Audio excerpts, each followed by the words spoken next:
Ladies and gentlemen, welcome back to Wrestle Theory. See, I try to change up a little bit, Oos. Five time. Episode 6. So.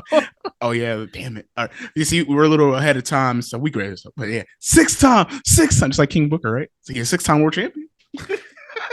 That is true. But thank you, everyone, joining us for episode 6. We're so excited. We're primed up, coffeeed up right now. We got great lineup. So I'm going to bring it to my boy, Devin Uso over here to give you a lineup, and we're going to go. All right, what's going on? We're getting official now. We have sponsored notepads that are not actually sponsored.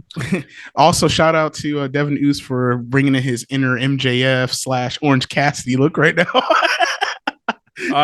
Don't worry, the outfit's only a formal from the waist up. I'm wearing shorts and Crocs under here. Bro, I'm wearing shorts and Crocs. I'm formal up front, like I got the collared shirt. Yeah, I was like, oh, let me wear a collared shirt. I want to do a little fancy today.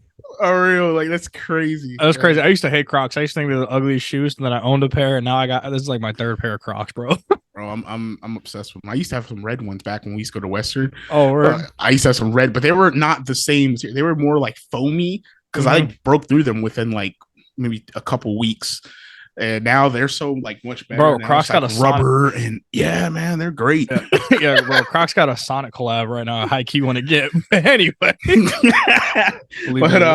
we'll leave the Croc talk for another episode. But for today, for all our Wrestle Theory fans here, we got a great lineup. Follow us on our other channel, Croc Theory. Croc Theory coming soon to a platform near you. Hey, we might one day. Who knows? Oh, bro, we're taking the piss. All right. So what we're going to talk about this week. All right. So number one, we're going to be talking about SummerSlam predictions. We're going to play a little game of this or that, some scenario talk. We're going to talk about some new factions forming, like AKA the Hurt Business. Welcome back. We're going to talk about some returns and re-signings. We're going to each put up a match of the week, which is something new we're going to be trying.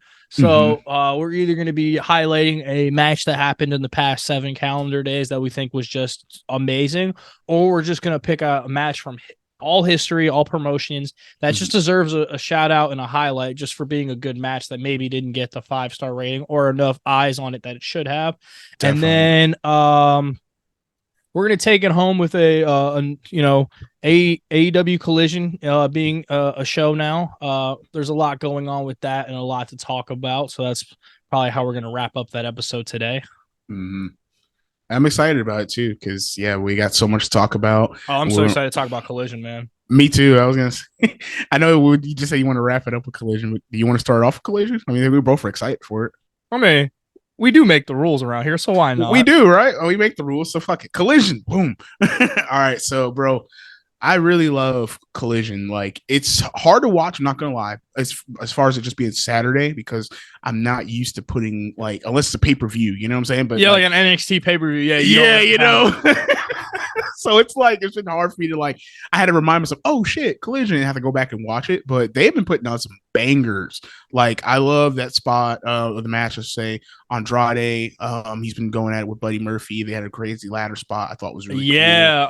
That match was crazy, too. I saw that. I love CM Punk's new shirt, too. Have you seen it? Where it's it got Collision. I'm a Collision guy, kind of like the Paul Heyman, I took Paul Heyman guy, but I'm a Collision guy. Yeah, so one thing I'm happy about with Collision is that obviously they kind of split the diff. They finally split the roster like WWE to finally space out all their talent, because Dynamite was literally highlighting, and then it was like, hey, if you're not on Dynamite, you're on Dark, and if you're on Dark, only not many people true fans are watching you, because the only time I watched Dark matches was to go back and watch Acclaim matches. Besides that, never seen a Dark match. Full disclaimer. I think I watched Acclaimed, and I might have watched a Darby match one time, but I don't really watch it too much. Yeah, I watched Acclaim, and then I was watching the tag team with Angelico in it. They're like H2 Hybrid 2, I think, or Hybrid 2. Yeah, Angelico, I feel like he's a really underrated wrestler, but we're not going to get into that right now because we're talking about Collision. I'm really happy for Collision. I would throw in there a match from Angelico though for next week though, because he is underrated. I'm sorry, he is. He don't get enough love. His in-ring ability is stupid good. But no, I like that. It's like they're building a main event scene over there. So you got Ricky Starks looking like a main eventer for real. CM Punk, kind of taking it over, taking the flagship. It was pretty ballsy for what he did with the championship. I'm not gonna, not even that he spray painted the X on it. Whatever, cool. It's a CM Punk thing. It's true. He's been rocking those X's since '97. I'm not even mad at him for that. But it's like, which I low-key thought, like, my prediction for what was in the bag was the mask from Straight Edge Society. I'm not gonna lie, that was my prediction. 100% wrong. Because I had a feeling it was a belt. Yeah, I mean, that's usually what else you keep in a silk bag. Otherwise, it's just kind of weird to have a silk bag. Unless you're pulling a bottle of Crown out, like, what are you doing, you know? Facts. But no, I thought it was kind of ballsy to like pull the belt out the way he did, because number one, I get it because it's a unique way to give the second show a world championship. Mm-hmm. But it was like, okay, number one, the current champion has beaten you twice. Now, technically, CM Punk won their last exchange, but MJF beat him twice. Number two, Ricky Starks just beat you twice. So you're like, I've never been pinned or submitted. And it's like, hey, dog, you know the game, right? You know, like, there's been people who had to relinquish the title to injury. One. Number two, it was cool when he brought back the WWE Championship because of contract shit where he was like, I didn't lose it, but he got injured this time. So I was like, it's not the same. So I don't think he needs to be world champion. But for them to kick off Collision, I think it's a smart booking. You know, his name gets pulled. Not to like poke any holes, but you know, they got the Elite on the other show. Hey, he was poking the hell out the bear, putting that X on the Elite, and that's been the most talk, like a lot of wrestling fans. Oh, I didn't even peep that. Somebody said that, but I didn't even actually question that. I actually read something saying that. That's funny. Yeah, because they were like, if he wanted to basically make a symbol of that, he would have done it like how Raven did it back in the ECW original days, where he had like tape, you know, these around their wrist, and tape that X across the world champ, like an entire X. They said Punk deliberately made sure he got that E and not really, you know, hit the A or the W, so he could poke the bear of the Elite, saying basically "fuck you," you know, because they're still not on good terms. But I was gonna say I don't think so, and that's something that I don't know how they can deal with long term, because I mean, unless they squash the beef, they're gonna have to be on the same show eventually if they all plan to keep wrestling for years to come, right? Because it was like just listening about like how certain wrestlers handle backstage beef. I was listening to Seth Rollins talk about his beef with Riddle and how he said Riddle apologized. They squashed it. You know, he says he forgives. He doesn't forget. But it's like professionally, it's like if you want to put the effort forward and like, you know, let's bury the hatchet. Yeah, he did the same with Cody, if I'm not mistaken, too. Because apparently there was like him and Cody didn't even get along. Like who, Seth and Cody? Yeah, like legit. Oh, I thought that was like story beef. I didn't think they were actually. I thought that too. Like from what I was reading, like they're basically saying it was more of a professional jealousy type thing. Like because Seth looking at like, why are we giving this guy who started basically another company, a competition, this platform to go against me at WrestleMania? And you know, you got me who's been grinding and putting up with bad gimmicks and stuff. I can see that, but yeah, it's like, you know, that's what makes Cody's story so cool, though. Is like Seth. Don't get me wrong, Seth deserves everything he's gotten because he's worked for it 100%. But Cody, it's kind of cool because it was like he kind of got screwed in his first run a few years in, because mind you, like it wasn't like his whole career was bad. And anybody thinks his before career was bad, like they're stupid as fuck. Look like, back at Legacy was good. Legacy dashing days. And then you had the undashing, which was even better. Like fans were excited to get a bag over their head.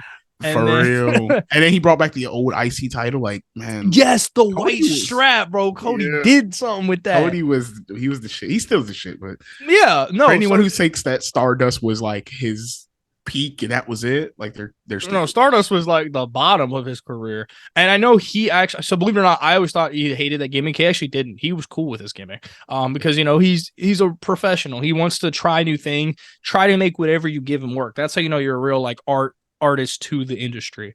Is if they, like Dusty Rhodes even said like he didn't ask for the polka dots. They said as a punishment, you better wear these polka dots. And then Dusty said, I'll wear the fuck out of those polka dots. You know, I made them work. And honestly, that's how I most of my memories of watching old Dusty matches using the polka dots for WF. I did see his WCW run and NWA run, but you know, that just goes to show how great of a professional, not just, you know, Dusty, but let's throw back to Seth. Also, very underrated theme, by the way, for Dusty. Sorry, I know, right? It's in my head right now. dream. Tell you, we're gonna do a theme one too one day. That's right. We were supposed to do that. Yeah, we'll talk. We'll do that next episode. We'll do it next episode. But yeah, definitely underrated. And just like Seth, he can be given basically chicken shit and turn into chicken salad. And I'm sorry where we were going with that, but I know just legit beefs and then become professional. And ironically, I think Seth was beefing out, like post company, cross company with CM Punk because I saw he was getting asked about Punk's return to AEW, and he basically didn't have great opinions on him. Like he started up talking Logan Paul and Cody. Yeah, I mean, and I can see why. And honestly, if you think about it, I mean, it's not like they've never met before. I mean, early Shield days. Yeah, early Shield days. Seth was interacting with Punk. So, and Punk even said, and I believe interview once that out of all the Shield members, the only one he really like got close with was Dean at the time. Like the other, he just couldn't really connect with Rollins and Reigns, but Dean he connected with, and it showed a little bit. I think even in his remember that video, The Best of the World, that used to be on the W Network all the time? Mm-hmm. CM Punk. It might still be up there on Peacock, but like there's clips of him backstage with Dean, like really brief, but like he always thought highly of him. Nowadays, I don't know, because the whole Moxley thing and Punk and elites and all that.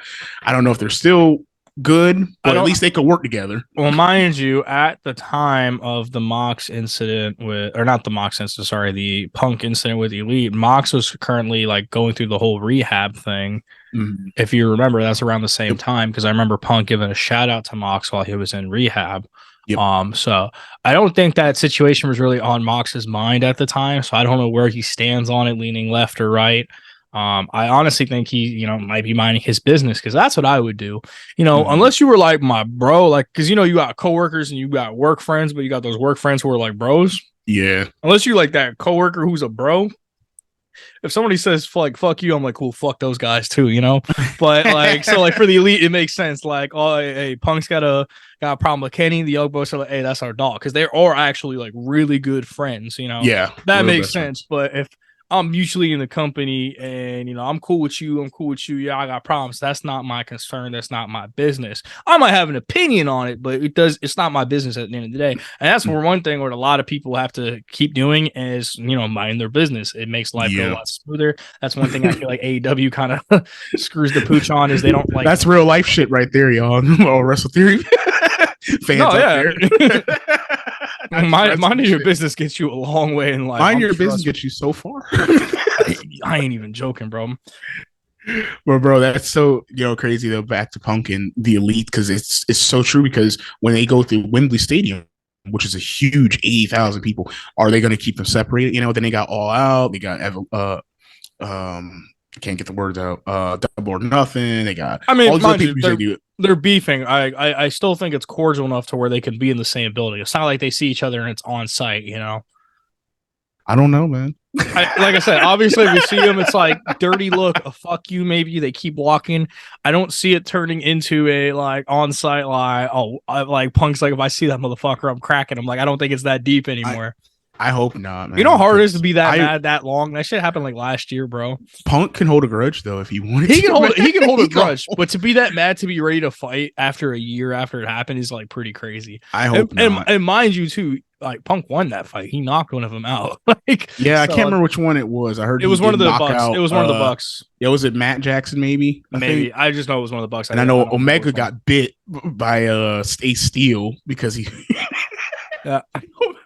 For Omega, because they said Omega was not even like, he don't even really have problem with Punk like that. So I'm hoping one day they could actually do a program, because you got two really legit best of the worlds to ever do it. I would love for them to clash, but because of the beef, if Punk can't put a different aside, or Kenny don't want to put a different side, because it's just like, hey, Bucks are my boys and you're fucking my boys, I don't want to work with you. Like, it's gonna be such a missed money opportunity. That's AEW. Also why I feel like VP shouldn't be wrestlers. Exactly. That was the thing. Like, Cody was a VP, but I feel like he was not abusing his power. He was keeping himself on the mid card. He was very responsible. He was very responsible with it. I think he took his role very seriously. Not saying they didn't take their role seriously, but he did have a really long AEW World Title run. It wasn't bad. Don't get me wrong, but the Elite was running AEW for like a year. Yeah, when Kenny was world champion for a while, which was great. Don't get me wrong. Bucks was tag champs a couple times. They weren't the first AEW tag champ. They did give it to SCU, but they try to help out a lot of the tag teams. So I don't want to discredit them in any way. But no, the only reason I was upset about it was because their run was good and it was just fine. Oh, and the matches were good, and then yours. As a sneakerhead, it was so hard to watch the rivalry with Mox and Kingston because I don't know if you're into Jordans like that, but not as much really. So it's to a point where I could see the Jordans they were wearing every week around that time, and I could tell you oh, those are the Jordan 1 these, that's the Jordan 1 those, because I hung out with I was reselling shoes and doing stuff like that at the time. So the shoes they were wearing the most around their championship reign as the tag team was they were wearing Jordan 1 Dior's. Those are $10,000 shoes, and they were both wearing a pair. And then Mox stole the shoes. The match after Mox takes the shoes, and he's on the top of the turnbuckle and he hits one of the Young Bucks with it. And I was like, oh my God. And then they did a promo the next week on TV, and they showed them throwing the shoes in mud and burning them. And I was like, oh my God, bro. I could be wearing fucking with sneakerheads. Bro, it hurts so much. And then they came, I was like, yo, what are they doing? And then they came out the next week with some off-white Jordans on, and I was like, oh my God, bro. I was like, they just have money. They just I'm not making enough. No, you got billionaire freaking Tony Khan over there, and he's been taking care of a lot of the that's one thing people will talk shit about Tony Khan, some of the wrestlers, his bad booking or inconsistency, and maybe not even having enough representation of the African American representing the office or in the ring, like Big Swole was saying before. But one thing all the wrestlers have said, people said they weren't representing African Americans enough. Is that what you said? Yeah, it was a Big Swole. She said there wasn't enough exclusive. I don't know if you remember Big Swole. She was a wrestler for AEW for a little bit. She's actually Cedric Alexander's wife, which is so funny. Did not know that. No, I do not know who she is. So what was she saying? They weren't getting paid enough, or they weren't getting represented enough? Represented enough. I was just saying, a lot of wrestlers, they always say Tony Khan does take care of them, and even during the pandemic, he was paying them pretty well and didn't cut anybody. So Tony Khan he takes care of it. He was sorry, dog. Yeah, no, he didn't give a fuck. No, but I mean, all right. So this is the thing, right? It's good that Tony cares about his talent, which is good because that is how you build loyalty and trust. But at the same time, it's not always business smart to be nice to everybody. You got to think about you got to put the business first. So paying people crazy when they're not even doing their job, it can be counterproductive. I'm not really going to get too much more into that because it's just business practice. I don't even have a business degree, so what the fuck do I know? But well, you mean you're just giving your opinion? Yeah. As far as African American representation, Jade Cargill was literally the longest reigning TNT champion.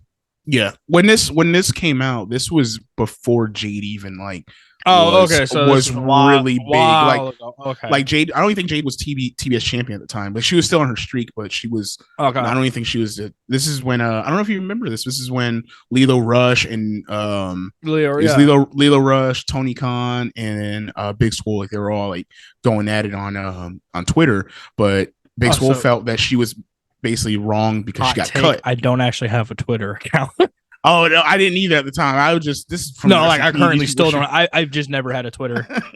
So don't worry, Wrestle Theory fan. We'll be making a Twitter account soon.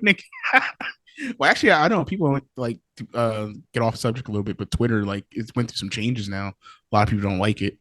But anyway, really? Back to the Swole situation. But Tony Khan called her out on Twitter and was like, no, you didn't get cut because you're black or there's not enough exclusivity. It's just he wasn't that good in the ring, and a lot of wrestlers was pissed at it, and including Lio Rush, who they just brought into the company not that long ago too. Oh, when I remember they brought him in as the Joker in one of the this is around that time. Double or Nothing battle royales. Yep, and he was like, "Nah, that's fucked up. Apologize." He at Tony Khan at it, and then a couple other wrestlers were jumping in, saying that's wrong for you as a boss to say that she's not good because no one's gonna want to hire her when she is good if you just really didn't have any creative for her. I mean, mind you, just hearing the story you told me, that's all the facts I know about this, right? Mm-hmm. Did she accuse him that he was racist? And no, she didn't come out and say, "Oh, he's racist." Okay, but she just said there needs to be more more African American, like representing, in wrestling and behind the scenes, because she was saying there wasn't a lot like behind the scenes to really help out with characters I can't and speak stuff. I was gonna say I can't speak for behind the scenes, but you had Scorpio Sky. Yeah, and that's that's the screen. example he gave, because he was like, Scorpio Sky is doing really well. Just want to point out, I think Powerhouse Hobbs, he mentioned. Oh, dude, Hobbs is a homegrown talent. I think Hobbs was great. I forgot about Hobbs for a second. I was also going to say you got Sneaky Swerve. I know his name's Swerve Strickland, but Swerve Strickland. The Acclaim got me, man. Oh, shit, the Acclaim. My dogs. My boys. Shout out to Matchcaster. Keith Lee, and he's definitely brought in a lot more, because at the time there wasn't too many, but there was still a lot. So a lot of people were confused on Swole's angle, like where she was going from with it. But some people were on Tony's side. They're like, oh yeah, maybe you're just bitter because he let you go because you're not that good. Because she did have an opportunity. She was feuding with Britt Baker when Britt Baker was still coming up, and she did have a feud with her. They gave her some opportunities, and it just didn't work out. So I know we got a little sidetracked. If you want to be honest, I don't think no, that's cool, because honestly I think this is a good topic. I don't think that it's a lack of African American representation in wrestling. I just don't think there's that many African wrestlers compared to other races of wrestlers, and I think that's why it feels that way. Because if you look at wrestling in like the early 2000s, like outside of like Devon and Booker T, like who are people really talking about? You got Truth, you got Lashley. There's like when you think about it, you can name if you say early 2000s, I think it was really only Booker, maybe Mark Henry. You could throw in there. Yeah, Sexual Chocolate. Yeah, my dog was there. But there wasn't that many then, and there's more now, but it's still not like majority of the roster. Like they're still the minority. I mean, even like because Hispanic wrestlers, there's only like right now the LWO. Because that's most of them. The faction, wherever Raquel Rodriguez. Wherever Los Lotharios are, because I don't know where they went. Where are they? NXT? I think they went. I don't know. Yeah, it's been a while. Yeah, I don't know. I was gonna say, but obviously Dominic and Damian. Yeah. Yep. Bad Bunny when he comes. Yeah, but so shoot, you can say the Hispanics right now have more wrestlers than the African American community does. We lacking right now, dog. We lacking.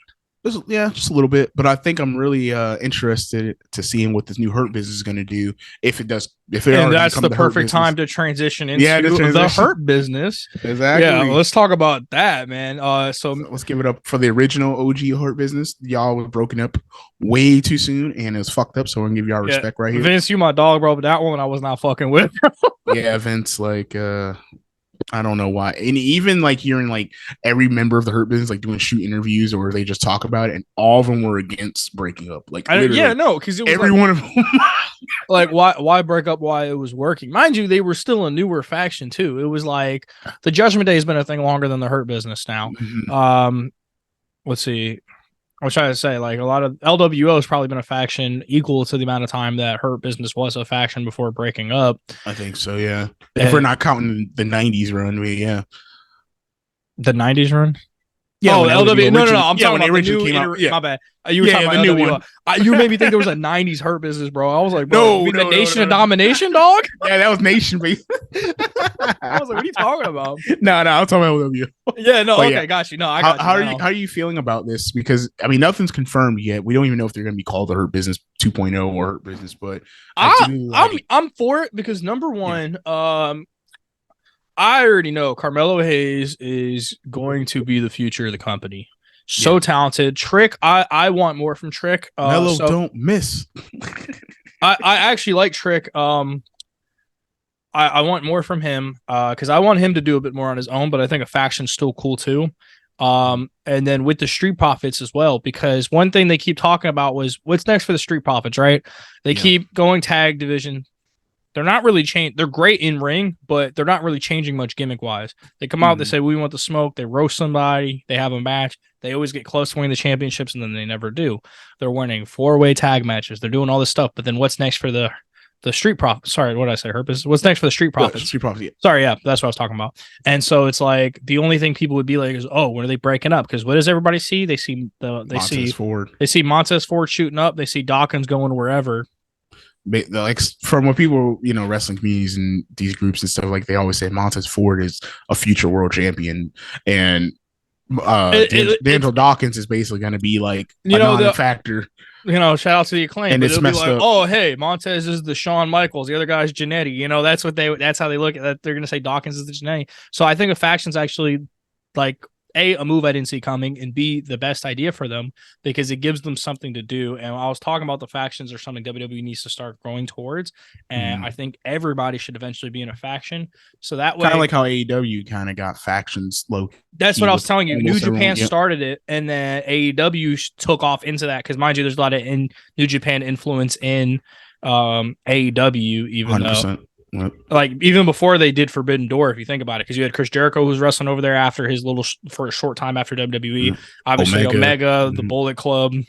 Yep. Shall I say more? Yeah, I know. Basically, the pillars of the group. I think even Hangman was out there, too. Yep, Hangman was there. Yeah, so they were all in New Japan, and they all came to AEW. So they took that faction format, and I think it's a smart way to wrestle because so that way, when you're over talented, it's like everybody's still getting used. All your pieces are still in play. And storylines, even if you do have injuries, storylines can still push because it's like. We were talking about we like Butch, right? Butch is a great wrestler. He's awesome. And he's a part of the Brawling Brutes. So you got Brawling Brutes and Imperium. And it's cool because they keep fighting. Even though they wanted to book a match with Sheamus, we still get Butch on screen. You wanted to book Ridge, we still got Butch on screen. Oh no, Butch got hurt, but we were trying to push Butch. Well, don't worry. The faction can still continue the story because it's faction versus factions. I think that's just the way it should go I think so from too. here forward, which is ironic that like the Bloodline's ending as all these factions are blooming. Because I'm like, I know. Oh, man, I would love to see a Hurt Business. I always wanted to see Hurt Business Bloodline, but now that the Bloodline is basically dissolved, it's like, damn. But I do love the idea of having the Hurt Business, or let's just say Lashley, and the Street Profits possibly. I think this is the trick. I think this is the best work because number one, I don't know what they're doing with Omos, but they gotta let him go. They have not done anything for him to better his career. Like honestly, send him down to NXT. Let him just go start messing people up down there. I would love to see him just go to NXT and be so dominant. Bro, imagine him versus Mello, bro. That would be nuts, bro. But just the size difference. But let him go terrorize NXT. Bring up all the guys that Bobby Lashley was talking to, because like I was saying, A, it's good for the Street Profits. B, it's good for Mello. C, for the old Hurt Business, Shelton's kind of old, and Cedric they haven't done much with in like 2 years. Yeah. So it makes sense. It is a shame, but it makes sense to grab guys who are doing stuff. So that way this group doesn't just look like grab guys from, the bottom of the barrel. I'm not saying they're at the bottom of the barrel, but for WWE's creative, they are, grab guys from the bottom of the barrel we haven't heard from in years and be like, oh, hey, by the way, we're back. Instead, they're like, hey, y'all been doing stuff. Let's make this awesome team. I think so, definitely. And their first rivalry can be against my faction of Austin Theory, Pretty Deadly, and Tiffany Stratton, the Insiders, baby. Hey, make it a thing. That could be a thing in the future. Hey, you never know. I'll wear these shirts. Make me a fucking manager, dog. I got y'all. What I would love to see, like with the basically the new Hurt Business, is kind of get into that like evolution type thing, where Triple H was mentoring the young guys, which was Randy and Batista, and they kind of have the older of which was Flair from the Four Horsemen representing them. But since Lashley's up there, maybe they don't need an older person. They don't need like an MVP, which MVP would be great because MVP is undoubtedly one of the best on the mic to ever do it. But at least if they have Lashley, they got that veteran who's been world champion who could still actually go if he wanted to. He could use the Street Profits to help him win matches, they elevate them. MVP as like the Paul Heyman of the group, Yeah, but they kind of kept MVP, and Lashley away since the whole breakup in the Omos, unless they, they're like, well, I saw a few. Bring him in there. I saw a few skits like a couple months ago where like it was while Bobby was beefing with like Austin and Seth, but Lashley was kind of like, hey man, we should talk about getting the band back together, and then Bobby was like, hey, not right now, we cool, but not right now, maybe later. So that was first there we go. So that was the first hint at it, but he hasn't been in these recent skits, so I don't know. Yeah, so from reports, I haven't heard anything about MVP being involved, but if he is, that's even better because No, but honestly, I agree with you. The evolution idea is good because the one thing about evolution that was cool is I like it when groups have individuality. So I love like the 3-man like boss type groups because those are awesome. Where you have like, you have a Gunther and then you have like minions, But I also like it where it's like you look at the Judgment Day, even though Finn's like the leader, you got everybody has their individuality in the group, so the faction's about all of them. And I think that's what they should continue to do. So, and that's honestly to me the best way of making any faction work, because once they do eventually break up, if you got these guys who are already individual or females doing individual, they can go back doing their thing. Or now that they've been through that faction, now they got a new layer of stuff. But when you get people that are basically like just henchmen, once they break up with the leader, then it's like the henchmen are normally out the company within like a couple years, if that. There's like that's why for the Shield they were all individuals, so there was no flop for all three of them. They all grew from the Shield, which was perfect. That was hands down one of the best factions where everyone literally elevated to main event levels. Yeah, exactly. So that's where it's like the minions thing. It's like Ludwig Kaiser and Giovanni. It's like if they ever break up Imperium, I don't really know if they have a future. Now, don't get me wrong; those guys are talented. Those guys are talented, but storyline wise, there's nothing going for them. They have nothing outside of their whole career in WWE has basically been behind Gunther. So, and I don't know, like once they do break, because clearly Gunther is going to be the guy, but like once he ain't going nowhere. It's like, damn, where are they going to go? They're going to go to NXT, or are they going to just be in a tag division, or are they going to go to different companies? You never know. It's crazy if you think about it. Gunther is basically what the Vaudevillains tried to be. Like he brought back traditional classic wrestling. Shout out to the Vaudevillains. Yeah, but like he took. I didn't know we were going to talk about the Vaudevillains. That's pretty cool. I'm not gonna lie, I forgot I liked them. You liked them? I mean, they were good. They were all right. It was just funny. I didn't know I knew them until it popped in the back of my head. And if you think about all those NXT tag teams from back in the day, like the Ascension. The Ascension, yep. Then it had Vaudevillains and by the way, did you know one of the guys from the Ascension was Connor the Rat from the original NXT? Really? No, Connor. Yeah. Connor. Yeah, but I did. Yeah. Wow. So I don't know if you remember the original season of NXT, but the one guy who's like, I look like a rat. That's him. Yeah, I had no idea. I found out after I got back into wrestling and he was a part of the Ascension. I was like, oh, who is that? And somebody was like, oh, he used to be in NXT. And like, I looked it up and I was like, no way, that's the same fucking dude. For real, I didn't even know that. That is crazy. I shout out to him. I think he's doing some work out there in Impact now. Oh, is he? That's good. Yeah, I think he's doing some work in Impact. I really want to know like what inspired his first like the rat gimmick. Like what was he going for with that? Probably Vince, because I 100% believe they could have pushed him to do that. Like Vince used to say about Christian, he's like, oh, he has a rat face, and he wanted to like put a dot over his face or put like a rat one time like over his face on TV, literally because he just thought he looked like a rat. Which is so messed up. Luckily, he was talked out of it. Vince must be messing with people's lives, bro. Facts, man. But I definitely can't wait to see what this brings for the Hurt Business. I think this is definitely a great time to switch over to our SummerSlam predictions. Yeah, I think so too. Because we got a stat card, but it's still kind of incomplete. So we're just going to give our predictions on what we know so far. So, Devin Uso, I'll lead it to you. You want to start it off? All right, first match. If they do the United States Championship match, your boy A-Town Down is taking it. Santos, who? No, it's fine. I love Santos Escobar. Also, I really hope Rey Mysterio is okay and that wasn't a storyline injury in their last match. It didn't look like Rey hit the ground too hard when Santos dived at him. But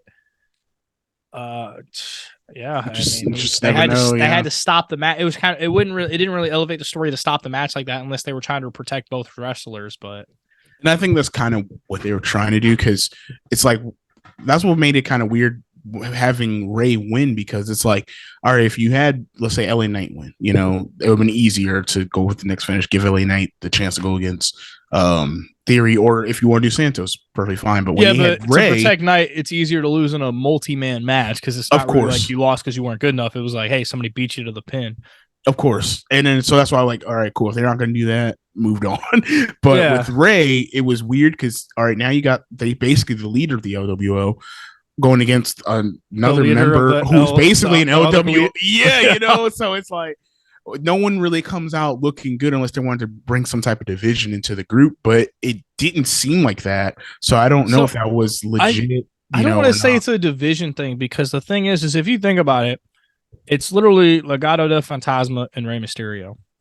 Yeah. Well, Right, Selena, Vega, and Zelina replaced. I don't remember the last chick's name, but I don't know why. I think they replaced that other chick with Zelina because Zelina was a more well-known diva superstar on the roster. Yeah. Well experienced, well traveled. She, in ring ability, she's more well known. So I think that's why they swapped her with the last chick. Which honestly, I'm not gonna lie, I was kind of buns for that chick because she came up with that group, and then they were like, "Yeah, sorry, we're gonna replace you." By the way, but don't get me wrong, Zelina's great. I love Zelina. Oh yeah, shout out to Selena. I've been watching her since she was in TNA, man. Like she was great. Yeah, she's awesome. Always been great. But yeah, she is a part of Legado de Fantasma though. Once they came to SmackDown, she was a part of that group. When they came back and they jumped Hit Row. It's just crazy. Hit Row was like literally like since they've came back, their whole existence was to get their asses kicked. Bro, they've been, no offense, they just been dog shit. Like it's because whole run. It's because like, Swerve was the leader of the group. Swerve held the group together. That's like asking for a legacy without Randy Orton. It's like, who the hell are these two scrubs? And, that's Cody Rhodes and Ted DiBiase. But even though like Top Dollar will always sit there and say, "Oh, we're the original OGs or the original three," and try to make them seem better or bigger than what they are. But Swerve really helped make that group. Like when you watch like how they were in NXT and then how they are now, it's like they're almost like soulless without Swerve. Bro, like Swerve brought so much charisma. The past month they've just been on SmackDown, and then LA Knight just walks out and kicks the shit out of them. Like for the past month, that has been like their agenda. Like, what am I doing this week? Oh, I'm gonna beat up my LA Knight. Okay.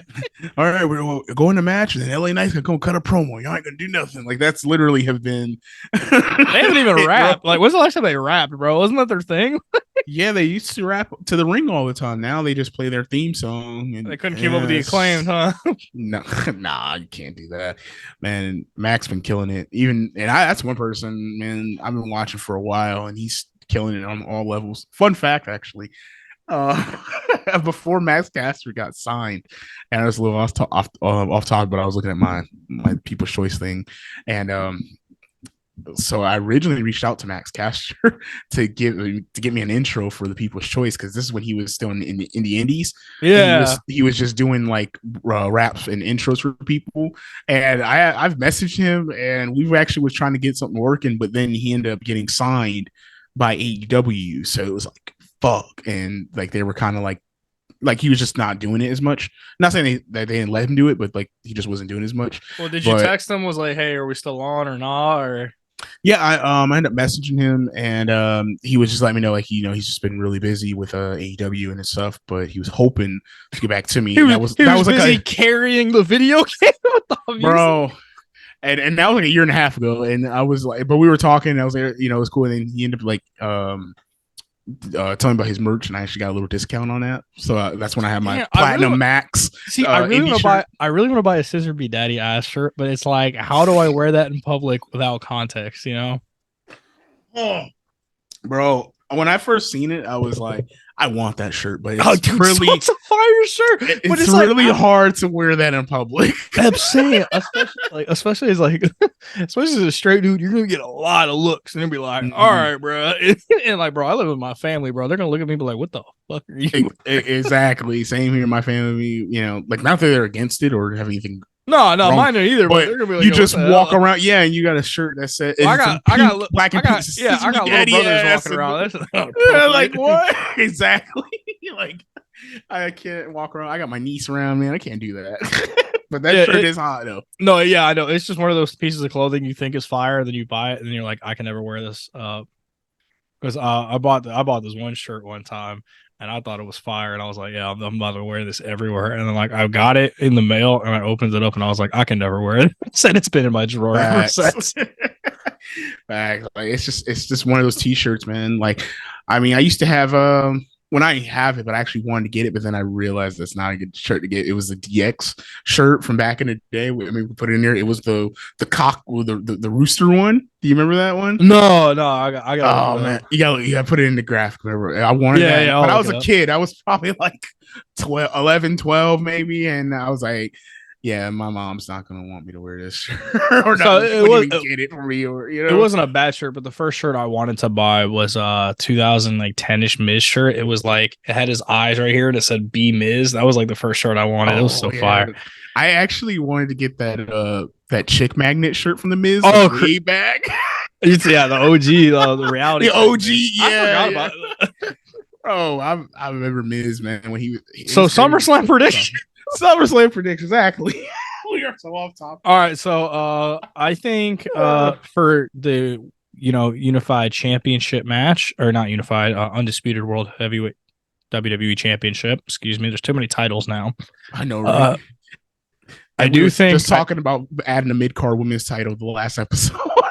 Yeah, but I'm down for that still. But I know, yeah, I'm still cool with that. But I don't think it's gonna happen to SummerSlam. No. I would like Jay to win. But I do not see it happening because I do not think WWE would pull a gun on him.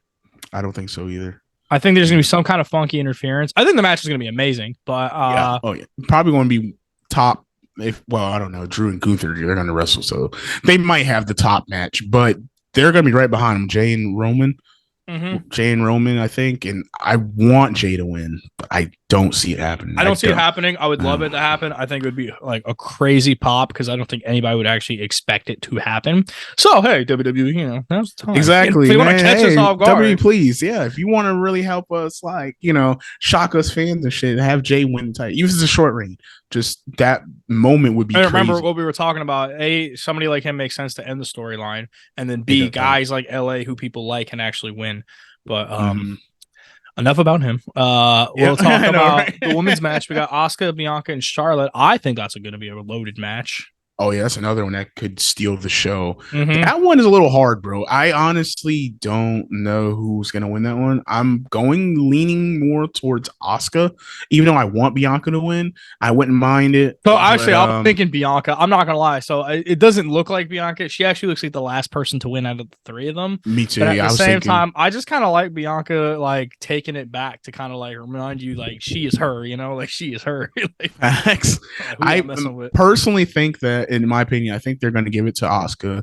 Asuka's going to eventually either do something with Io or maybe drop it to Io, but I believe it's going to help. I'm sorry, not help. It's going to also give Charlotte and Bianca the chance to run one, saying one-on-one. Maybe they might do it at Survivor. I actually think Io's going to cash in on Rhea.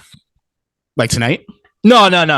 Oh, okay. Just in general, okay. Yeah, no, I think she's gonna cash in on Rhea because, you notice every time she tries to go for the other championship, like Charlotte or Bianca will be like, hell no, and they'll beat her and Bailey up. So, and I think the reason for that is because I think it'll be cool. You get Judgment Day versus like another group, and then you got all the dudes down. Rhea's doing her thing, interfering, and then all of a sudden, like, out of nowhere, like, just to like throw the match off, Io and Bailey show up, jump Rhea mid-match. Mind you, it'll be like Damian Dom and Finn wrestling. Do you know how much heat? I think that'd be awesome. No, I think it would be great, but Rhea has when we did that clip for Rhea, bro, it has like thousands of views on Facebook already, which is crazy. Oh, Rhea's huge. People love Rhea, so for her to get screwed like that, oh man, people will lose their mind. That's why I'm not opposed to that. I like that. Also, once again, Women's World Championship is the Workhorse champion, and Io is a workhorse, so I think it wouldn't be a bad pick. And Rhea's had the belt for a good amount of time. The only reason I don't want Rhea to lose the belt right now is because until Finn gets some gold, I want the whole squad decked out. Exactly. Exactly. You got Dom with the North American, you got Damian with the briefcase, and then honestly, after Io cashes in on Rhea, I want Damian to knock her out and cash in on her. No, I was just playing. Someone would be a little swerve, like what? It would be funny too because everybody in the creative board would be like, "Yo, who allowed this?" And Vince is like, "I love it." Such good shit. But that's how Vince used to always say when Moxley used to mock him and stuff. He'd be like, it's such good shit. Bro, because think about it. Cashing in on cashing, wouldn't that be the craziest thing of all time? Bro, I wouldn't put it past Vince because, hell, look what he did with Ellsworth winning the first women's basically. I was rocking with the meme that was Ellsworth's character, but like that was just so unnecessary. Oh, unnecessary, man. All right, and then we got Brock and Cody. This will be the third time I think they're wrestling, right? Yep, this is the rubber match, and I personally think that if this is because there's some reports that Brock just signed a new extension, so it's pretty cool if he did with WWE, right? Yeah, with WWE. Okay, cool. Because I was hearing reports about him going back, or no, that was Ronda. Sorry. Somebody was trying to go back to the UFC. So yeah, that was I don't think it should have been Brock. Yeah, but there's reports he just signed a new extension. So if that's the case, then I'm thinking that this isn't going to be the last time they go at each other, and I'm hoping not, because I'm like, if this is the last time, this should have been a stipulation match. Like this should have been like a fight pit, Lions Den type match. Okay. Well, I mean, that could be the last time they wrestle for this rivalry. It doesn't mean they can. I was gonna say if this is the rivalry and this is the end, then I would give it to Cody. But since Brock did sign an extension and they're gonna do like stretch it out a little longer, Brock should win, and then they do that stipulation. So, personally, match. I do not think they should stretch it longer. I think they should end it currently. Not saying they can never wrestle again, but for this story, because remember, right now they're just trying to keep Cody in the main event scene, so he's wrestling main event people. So this Brock rivalry has been good. I actually think Brock should win the match because number one, since losing to Roman, they've been having him kind of go back and forth, winning and losing matches. I don't think that should be the case. I'm glad he beat Omos, because that would have really buried him. Yeah, but it's like we still want Brock to be that threat because like the amount of fear that like, you feel for people when Brock is like running down the ramp at you is like nobody else generated that fear. Like, nice. So he was like the one guy who could turn any situation around. So they should still keep him primed and winning. I think he should win this match with Cody. They could kind of go into like he has a dip like kind of storyline, and then like, he kind of goes back up, like, lower him. And so that way he's not here the whole time. We get kind of bored of him up here. Lower him, let him dabble back with domination. They gotta be like careful on how they do this, because 100% very crucial right now. Yeah, because like if they do want to, like if they did really sign Brock and they want to extend this, then they have to have some stipulation soon, and they got to make like some type of clever finish for the SummerSlam. But if this is legit then 100%, I believe Cody, since he is the future, like, and they want to keep him up, Cody gotta win. But if they're gonna extend it, I don't mind Brock winning at all. So. Yeah, I think Brock should win, but like I said, I don't think they should. Should we skipped over Rhea's match? Do you want Rhea or Raquel Rodriguez? Just realized. I'm gonna be honest. I really, really, really like Raquel, but I think Rhea's winning. But yeah, I really like Raquel. I think if they want Raquel to win the World Heavyweight Championship, I got to stop this main roster smiley Raquel. Yeah. Like, give me the NXT Raquel. Like, she was brutal, man. And that's the type of intensity she needs to bring to go against Rhea Ripley.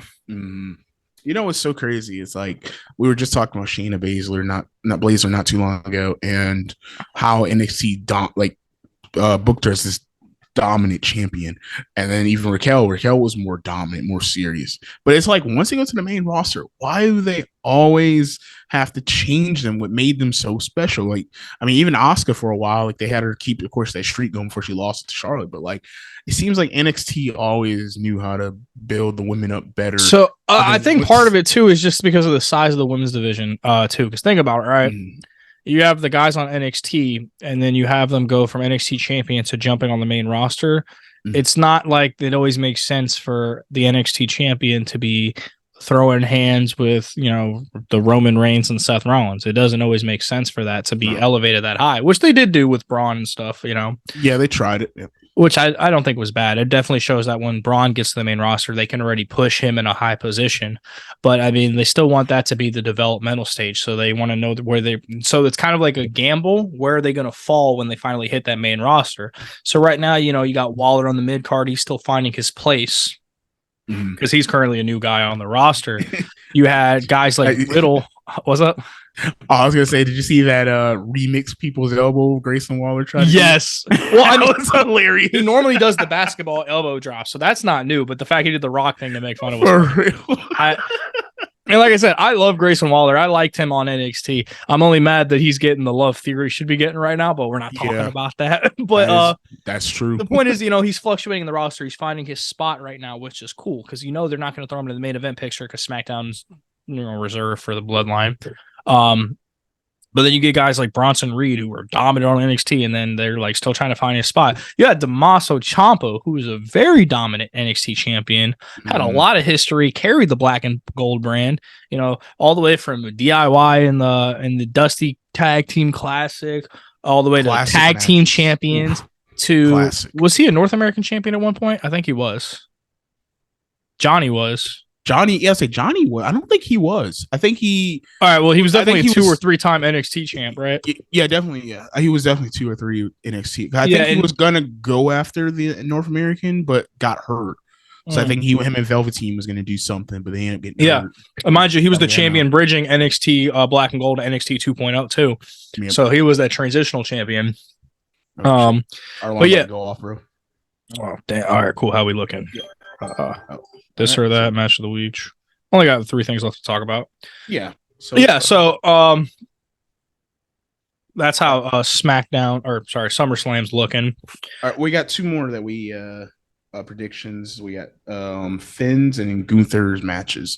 So I guess we both agreed that we do want Finn to wear that gold, so the whole Judgment Day could be decked out. So we're both gonna go with Finn. We are going to go with Finn. Obviously, I love Seth Rollins. I've always been a big Seth Rollins fan. Ironically, I have a Seth and a Finn shirt, so I'm like, oof. Just like last time. But it's like, I don't see Finn being Seth, but I want Finn to beat Seth just because, A, Seth had a good run. B, definitely deserved to be a national champion, so I'm cool with that. But the Judgment Day, it's their time now.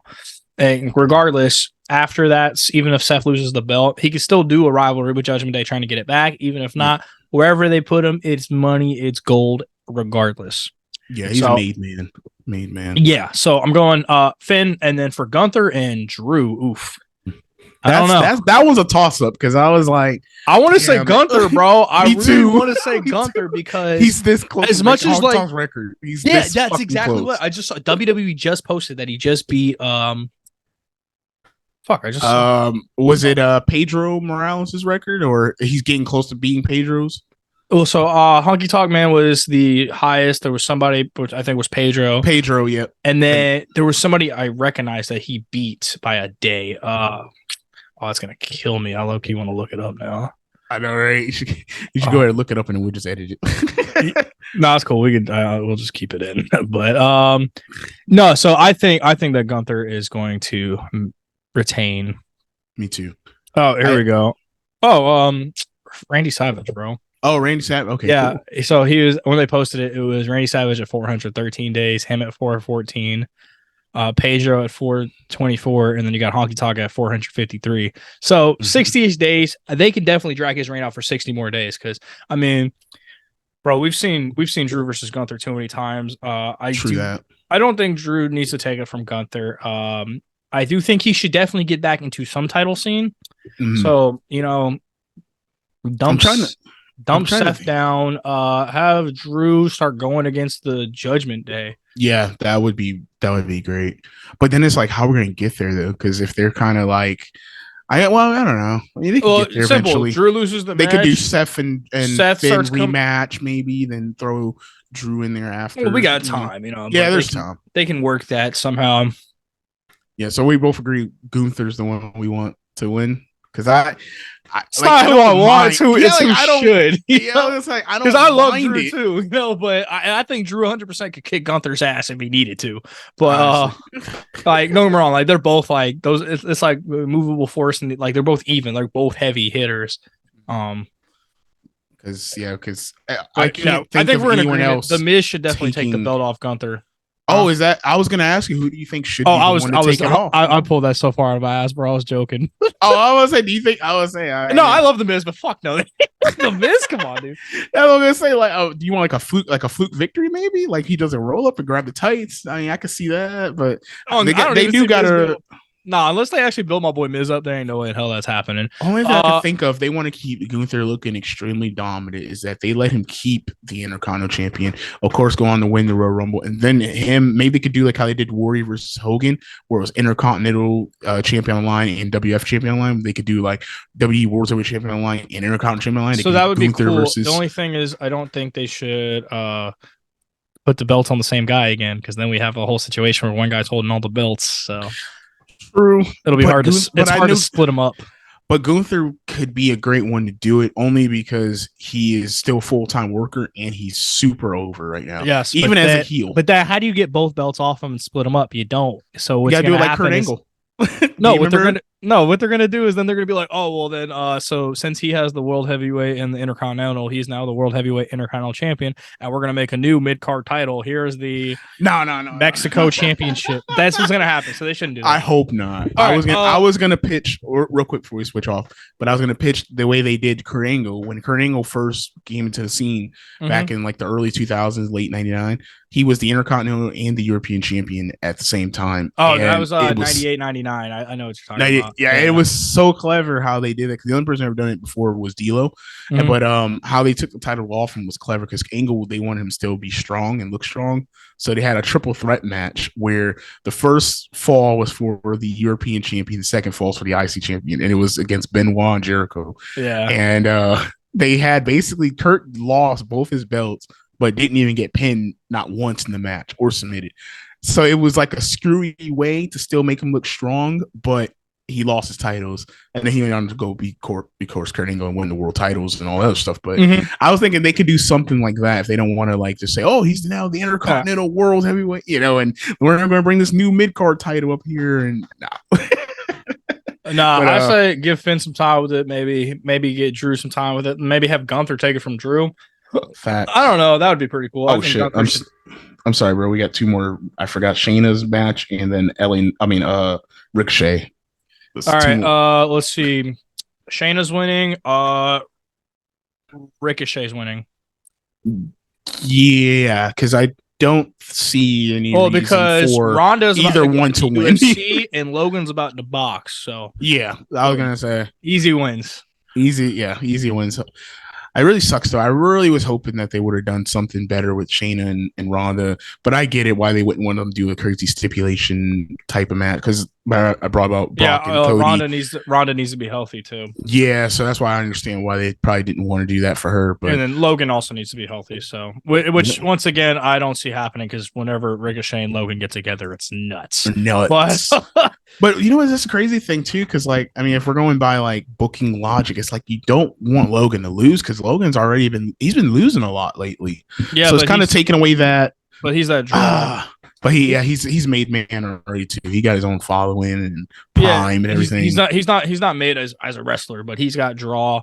And nobody expects him to win anyway, because he's just the flipping YouTuber, to the average fan anyway.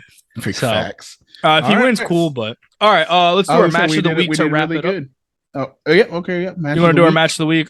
So my match of the week is FTR versus MJF and Adam Cole for the AEW Tag Team Championship. It was a beautiful match. Yeah.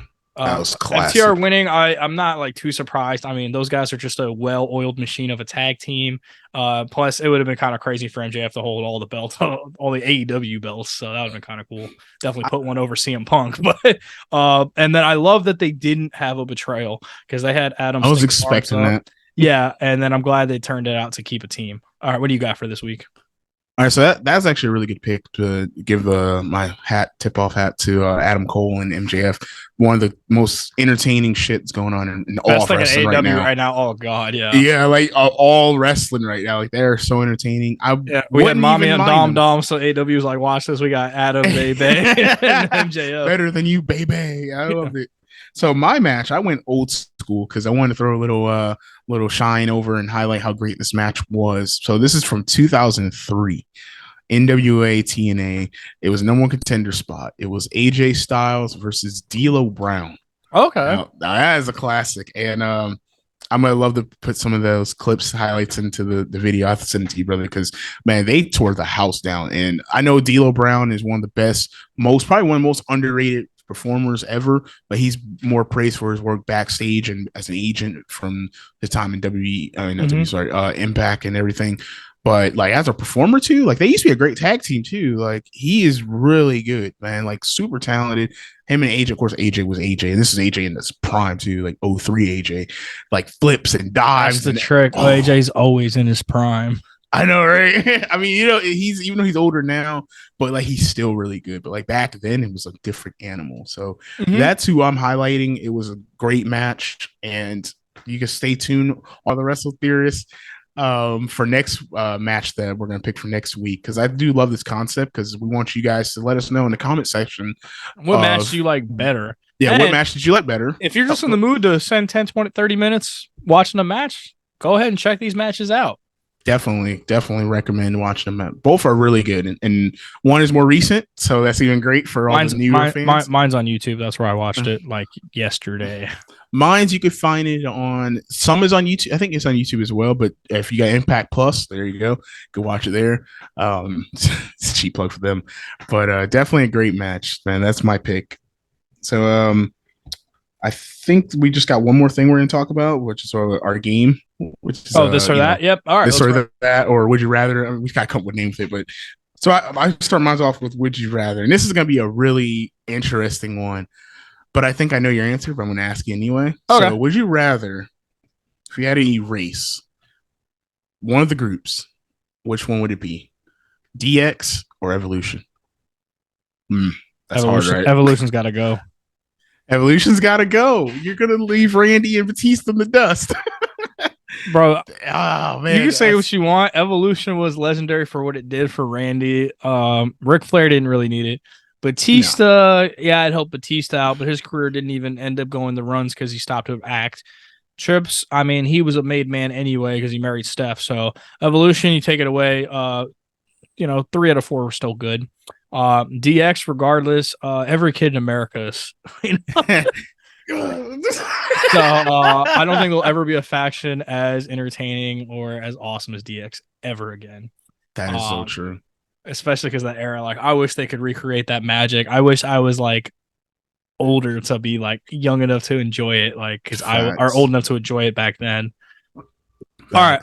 So for mine, I know we talked about the Creed brothers losing their last match on NXT, right? Yep. And they got kicked. And I was telling you how I think they're a part of the schism now as two of the guys in mask. So let's say that's not the case. Let's say I'm wrong. And let's say they end up going up to the main roster. Where do you think the Creed brothers would have a bigger impact? Raw or SmackDown?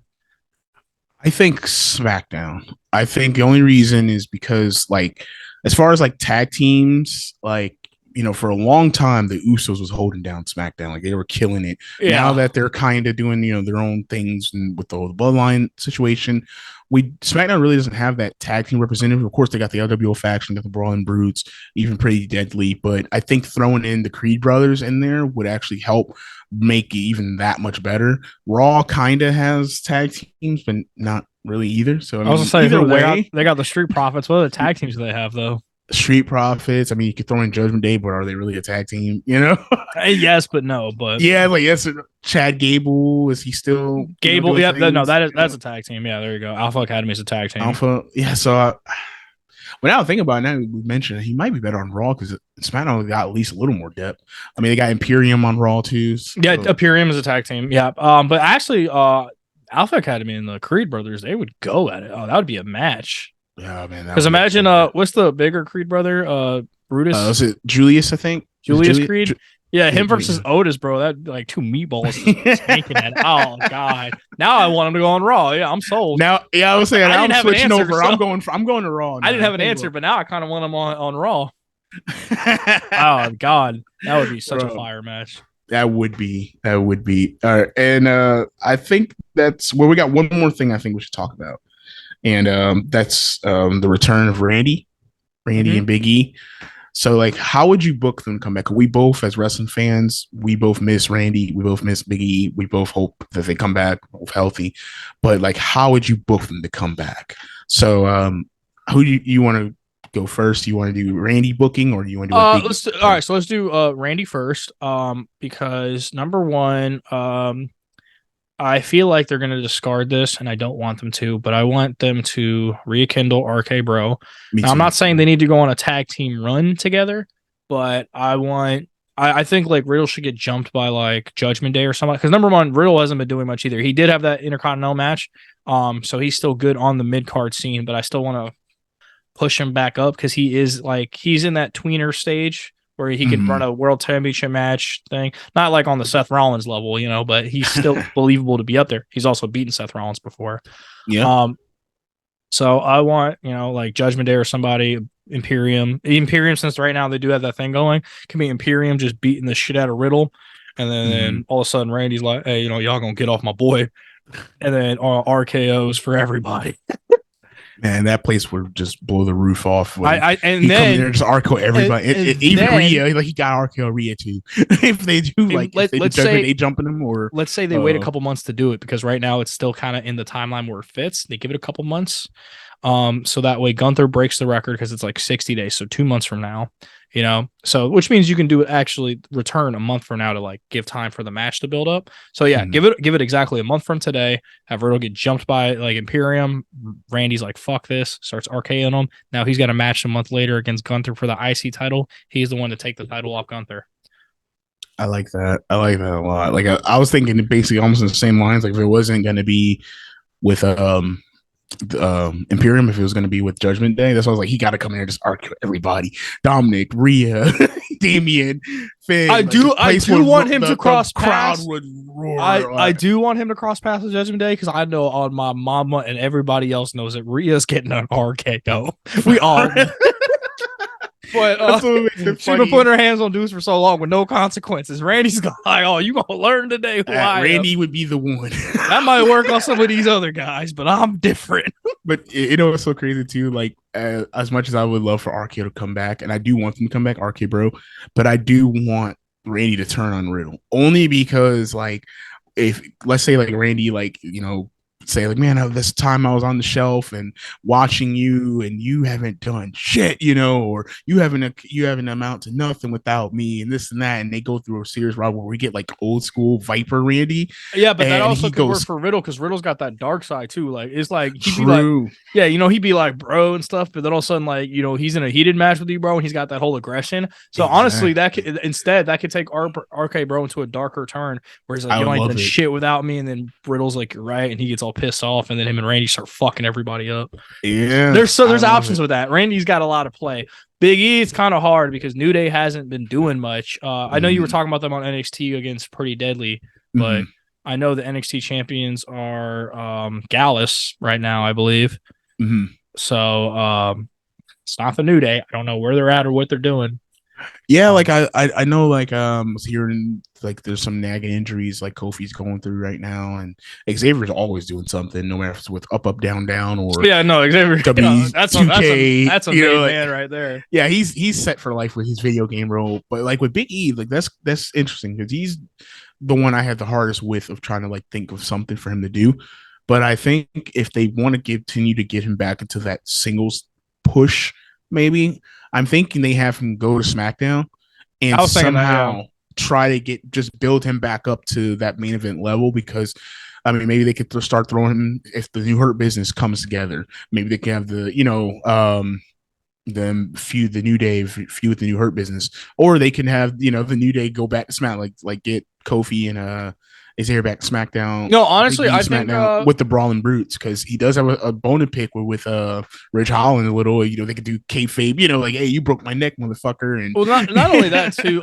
There's a lot of like just open heels, like singles heels on SmackDown. So it would be a kind of a cool way to have Big E come back. So the only thing conflicting with this plan is where it's LA gonna do. But you put that aside, you have Big E just lay out, not like quickly, but have him lay out LA, have him lay out Grayson. I think Grayson should be his first match back. I think that'd be fun.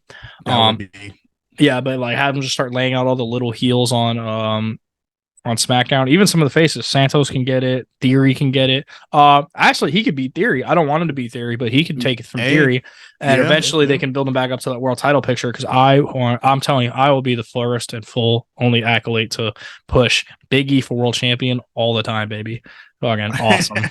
I don't mind it at all, Big E, man. I think he actually didn't get his just due, when he did get the W champion. And I felt his reign wasn't that long either. So I feel like definitely they need to bring him back into the world title picture. He's still pretty like youngish, like he still got more miles to go. I don't know how they'll put him in there, but Roman's going to need some people once he's finished with Jay. So hey, you never know. Yeah, you never know. So I think that's really great, and it was a great episode of Wrestle Theory. We touched on a lot of stuff. All our Wrestle Theoryites out there. Is that what we're calling them, Theoryites now? Wrestle Theorist. Theorists. Sorry, Wrestle Theory. They're going to be like, how do you keep messing us up? We're your people. Yeah, there's only like 12 of us. Come on, get it together, Alvin. I know, right? Probably like good 12 that's watching from beginning to end, and hundreds and thousands that watches little snippets. But we appreciate all the love and support. Let us know in the comment section. Subscribe to a YouTube channel. Like us on TikTok. Follow us on TikTok, Instagram. Like, we're everywhere. We're taking over. We're coming. We're coming. We're coming. We're talking to you, Chris Van. No, I'm just playing. I'm playing. We love you, Chris Van. We do. We're fans. We're marks. Fans, yeah. And I gotta talk to you plenty of times before, so you already know what's up, brother. But all right. Devin Uso, thank you again for another great episode. I hope you all enjoy it, and we'll see you next week. Y'all boys be smooth now.